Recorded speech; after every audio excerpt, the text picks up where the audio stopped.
Good day, everyone. I am Casey Banyas Supat, and I will discuss to you the parts of the learner-centered lesson plan. But before that, let us know first what is learner-centered lesson plan. Student learning, a student-centered learning or SCL, is an approach that allows students to take ownership of their learning instead of sitting passively and listening as the teacher delivers instruction. The roles of the student construct on knowledge, teacher facilitates learning and scaffolds support. So on this my idea, the student-centered learning, um, in the student had a learning as a learning and the student to create and learning goals in a addition, and the students engage with others often by using technology to construct the learning and make the creation into their goals based on these reflections. During this process, teacher approach the facilitate learning by providing approach is to support student learning, and their approach is motivating and engaging for student, and because it is appreciates and interaction with others often the technology for like students are encouraged to pursue, so individuals learning are considered. In the learn-centered is a lesson plan the roles of the student and the teachers. We students construct the own knowledge while the teachers facilitate learner and scaffold support. So this is the meaning of the student-centered learning or SCL. So we're going to the parts of the learner-centered lesson plan.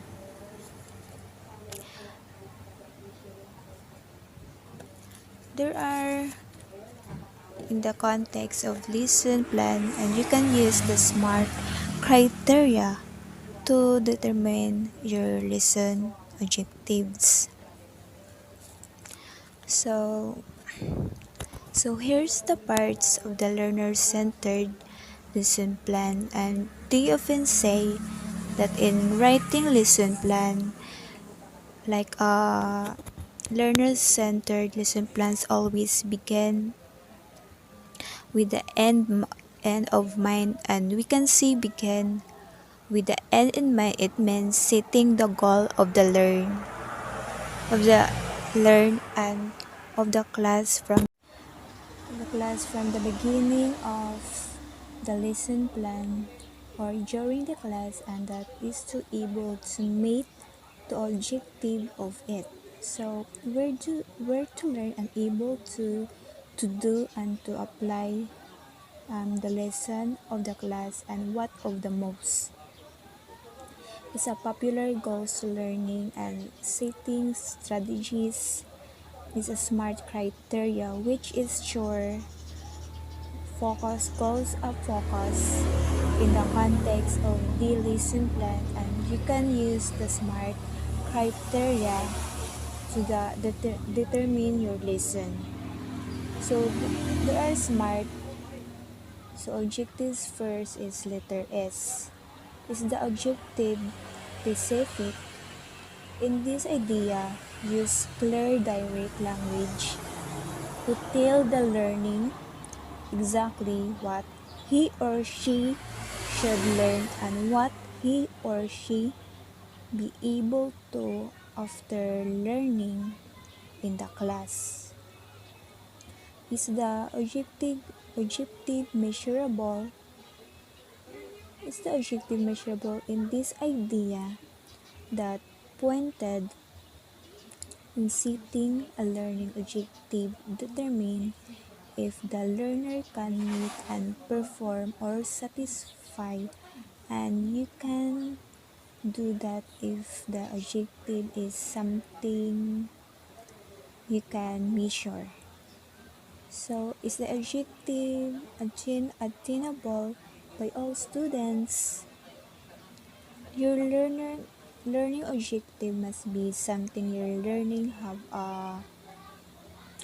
a chance of the completing or satisfying.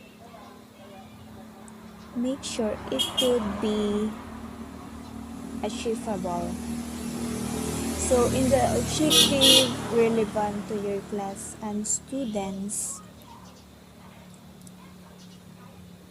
it will be your learning objective must be something your learning have a chance, or it could be, and your goal should align with the objectives and should whatever what is to be in classes. So in the objective time based to align with your syllables, so this is my idea that we have to time based to align with your syllables. So students they are assigned the teachers to follow their their aligns and measurables. So that's all the SMART that we can use in criteria.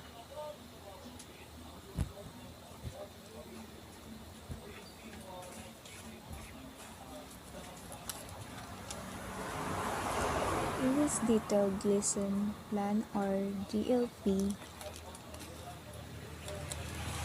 there are one is objectives, and two content, and three is procedure, 4 generalization, 5 is application,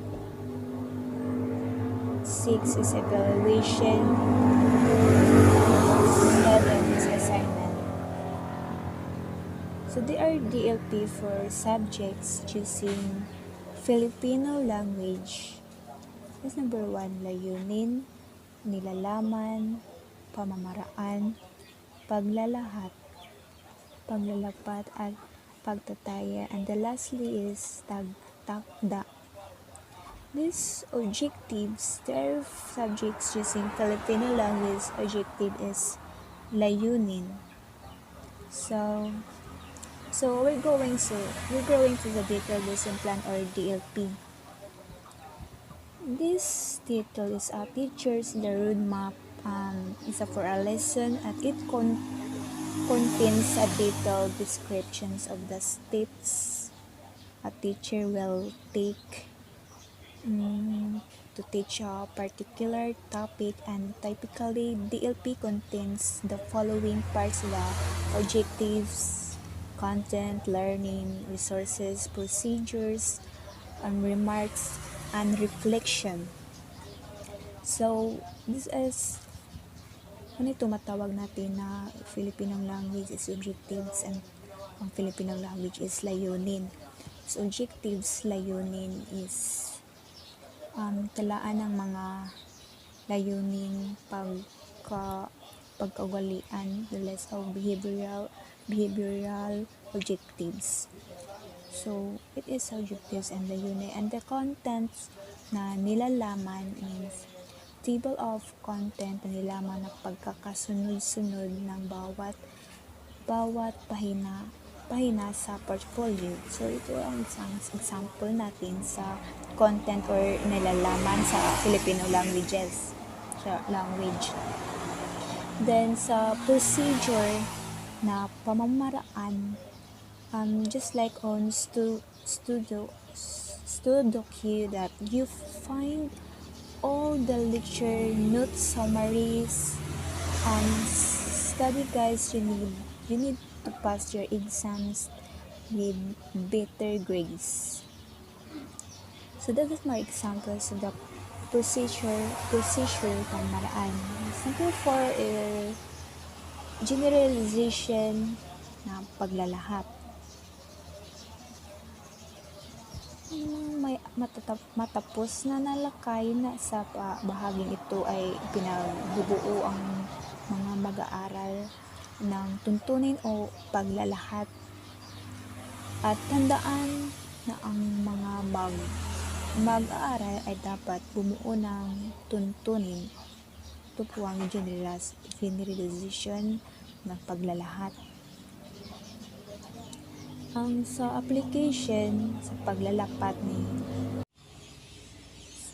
bilang mag-aaral ay gumagawa ng sariling may edukasyon at ang mga konsepto at impormasyon sa isang kapakipakinabang sa konsepto karaniwang sa proyekto ng mga mag-aaral at sa isang imagine na future possible sa career sa isang hindi kilalang lokasyon o workplace ng karaniwang naganap sa pamagitan ng mga estudyante. Naganap sa pamagitan ng mga teksto, video, laboratory at mga gawain at iba pa. At mga teksto at video, laboratory at mga gawain. So, may iba't ibang mga depende sa pag-application, mga paglalapat at depende yan sa mga estudyante or guro. So, ang evaluation is pagtataya. Ang evaluation sa pagtataya ay isang mga pagtataya ng mga sumusulat at para natin na it's like may mag-exam tayo at ito ay evaluation ginagamit natin sa mga estudyante at the lastly is assignment at ito isang tagda sa Filipino language tagda ang isang assignment na may ginagamit natin sa mga activities at lalo na may tagda sa ating mga estudyante. At ito po, at the end of the lesson, students will be able to what all students will know and be able to do after they have learned and be intend for them to learn. So, objectives lang yun. Ito po yung at the end of the lesson. So, learning goal is I want students to understand and learn how the scientific method and learning objective students, and we will able to describe the scientific methods and provide examples of its applications. So this will be the objectives layon is the